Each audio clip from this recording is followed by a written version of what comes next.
Mohammed Yunus. He's the Nobel Peace Prize winner, founder and managing director of the Grameen Bank. This is Democracy Now!, democracynow.org, the War and Peace Report. We'll be back with him in a minute.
Tagore song.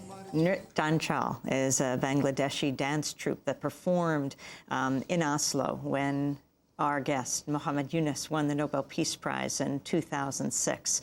His latest book is called Creating a World Without Poverty. He's the managing director of the Grameen Bank, which gives microloans to women in Bangladesh. He established it more than 30 years ago.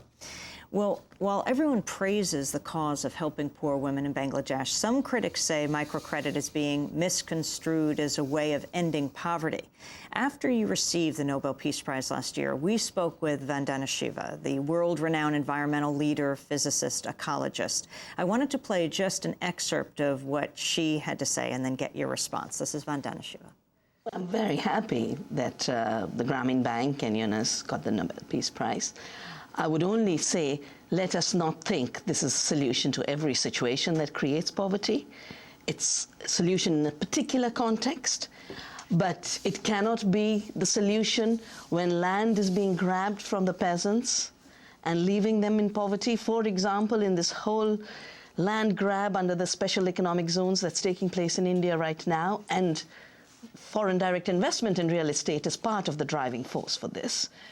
That cannot be solved by microcredit. It needs a solution in terms of respecting the land rights of the peasants and not treating land of the poor as something that can be grabbed by the rich. The recent report of Helsinki actually gives worse figures than Mohammed Yunus gave. 1% of the world's wealthy are owning 80% of the world's wealth. And I would say they're then turning that wealth into owning 80% of the world's resources, real material natural resources, the land, the water, the biodiversity, the forests, the minerals.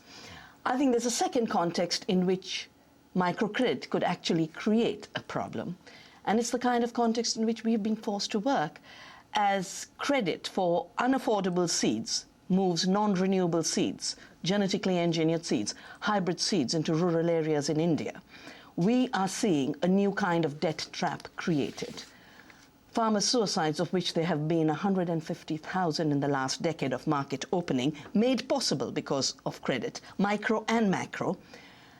150,000 is a large number of peasants being wiped out. I have called this a genocide. And it's been made possible by putting money available, credit available, so that they could get seeds of Monsanto. And in fact, it's a old debate I've had with Yunus, because there was a time he was going to use microcredit to move GM seeds and Monsanto seeds to the Bangladeshi women, and we had to have a debate, and thank goodness he backed out of that agreement. Well, I remember this letter that you wrote. Money circulation cannot solve the problems of alienation, of participating in Earth democracy. Privatization of water, leading to a high cost of water, could be financed by flows of credit, but the solution to access to water is rights to water. Rights cannot be substituted by credit. Rights need to be recognized as rights, and collective rights to the common wealth of this planet, the atmosphere, the water, the seeds, the biodiversity, that needs a rights solution. Credit can come after that right solution has been offered. That is Vandana Shiva. Mohammed Yunus, your response? Well, there are several things on that. One is a misinterpretation of microcredit. We are not saying that this is the solution for all poverty. We're saying this is an important item in solving poverty. Poverty is a multidimensional thing. It's not a single thing. So microcredit is a fundamental issue in bringing financial services to the poor people. What about the education? What about the health? What about the political rights? What about the human rights and so on? So all these things had to be brought in. So we deal with only one aspect, microcredit. And we are saying microcredit should be accepted as a human right. It's so fundamental, so basic thing to it. About the GMO, about the, we never did that. This the is genetically modified seeds. Genetically modified seed. This was also a misinterpretation. We were accused that we are giving microcredit to buy the genetically modified seeds. Grameen Bank works with women, with the landless families, extremely poor. They are not farmers. We do only with women, 97% women, only with landless people, extremely poor people. They are not anywhere near the farm owners, the farming. They don't buy seeds in the market. So we have no reason why we should give microcredit to them to buy the seeds when they don't have own land at all. So this is an extension to accuse Grameen Bank that they're doing the wrong thing. But the idea that others would embrace it as a way to say this is bringing justice to very poor people when she says it's about access to water, not credit, that counts. I was saying that everything is important. Access to credit is important. Access to water is important. Access to health is important. Access to education is important. Nothing is unimportant. I'm saying we do everything we can. Don't ignore the others. Just because you do one thing, so that the others are not important. Everything is important. So let's do it all together. That's what my new book, Creating a World Free from Poverty, is talking about. It's creating a different kind of system. Poverty is not created by the poor people. Poverty is created by the system. System includes everything, the institution, the concept, the policies, and everything. So we're saying we have to address those things. We are, in our work in Grameen Bank, we are addressing the financial system. But there are many other systems which needs to be addressed. Explain your idea of social business. Yes, and I'm saying that that conceptual framework of the capitalism itself is at fault. That's where it created all the problems. So we have to address that also. And the concept of business, for example, only way the concept of business is defined in capitalist theory is a business to make money. Profit maximization is the sole mission of business. And I'm saying this is a misinterpretation of a human being. Human being is not a machine. Human being is not a robot. It's not a money-making machine. Human being is much bigger than making money. Money-making is an important part of a human being, but certainly it's not the totality of human being. Human being is much bigger than that. It wants to caring being, it's a sharing being, wants to make a difference in the world. That part is not included in the business world, in the economic world. Explain the example you begin creating a world without poverty with, and that is the Grameen-Dannon relationship. Sure. That's Dannon yogurt. That's right. So I'm saying there should be at least one more type of business in order to justify the totality of human being. This is a business dedicated to others, not to yourself. The current business is all dedicated to myself. Everything, I'm in the center of my business. I gain.